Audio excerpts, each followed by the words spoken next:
ఈ ఆధార్ కార్డు మీద ఉన్న సిమ్ నుంచి అసలైన చిత్రాలు కర్ణాటక అంతా వెళ్తున్నాయి.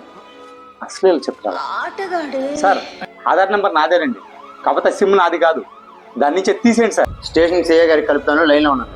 మీరా కర్ణాటక మొత్తం మీ అసలు చిత్రాలు మారు మోగిపోతున్నాయి. వీడియో కాల్ చేస్తాను, లైన్లోకి రండి. అలాగే సార్, వస్తా సార్. సార్ నమస్తే, నేనే అండి.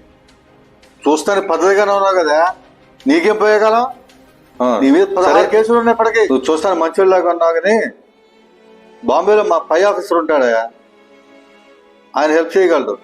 ఆయన నెంబర్ ఇస్తాను, నోట్ చేసుకో. మా బెంగళూరు సిఐ గారు మొత్తం చెప్పారు, మీరు చాలా మంచివారని కూడా చెప్పారు. మీ మీద 16 కేసులు ఉన్నాయి. సార్ నాకు ఎలాంటి పాపం తెలియదు సార్, మీరే నన్ను కాపాడాలి సార్. నేనేం చేయాలని చెప్పండి సార్. సరే, నేను మీకు హెల్ప్ చేస్తాను. సుప్రీంకోర్టుకి రిసిప్ట్ కట్టాలి. Okay sir. ఇది చాలా కాన్ఫిడెన్షియల్ మ్యాటర్. మీ చుట్టూ ఎవరు లేరుగా? ఇక్కడ ఎవరు లేరు సార్. ఒకసారి మీ కెమెరా తిప్పి చూపించండి. 30 లక్షల కమిషన్ తీసుకున్నావో లేదో ఎంక్వైరీ తెలుద్ది. ముందు ఎక్కడైనా సరే తెచ్చి నువ్వు ఆ 30 లక్షలు మేము చెప్పిన అకౌంట్కి నువ్వు వేస్తే అది వెరిఫై చేసి తిరిగి మీకే ఇచ్చేస్తాం. Okay sir. ఏంటన్నా 4 రోజుల నుంచి వస్తున్నా, చాలా డల్ గా ఉన్నావు, ఏమన్నా ప్రాబ్లమా? అన్న మేమేమన్నా సహాయం చేయగలమా?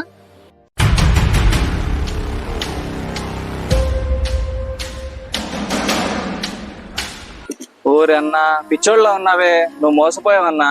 మన కృష్ణా డిస్ట్రిక్ట్ పోలీసు వాళ్ళు సైబర్ క్రైమ్స్ మీద ఎన్ని వీడియోలు చేస్తున్నారు. అది డిజిటల్ అరెస్ట్ మోసం కదా. నువ్వు వెంటనే 1930 ఫోన్ చేసి కంప్లైంట్ ఇవ్వు. లేదంటే మన పోలీస్ స్టేషన్ లో తెలిసిన ఆయన ఉన్నారు, ఆయన దగ్గరికి వెళ్ళి ఒకసారి కంప్లైంట్ రైజ్ చేస్తే నీ అమౌంట్ ఏమన్నా ఫ్రీజ్ అయ్యే అవకాశం ఉంది. తొందరగా వెళ్ళన్నా ఇమీడియట్ గా. ఓకే. చూసారుగా ఈ సిబిఐ అధికారులను ఏ విధంగా బెదిరించి ఆర్థిక నేరాలకు పాల్పడుతున్నారు.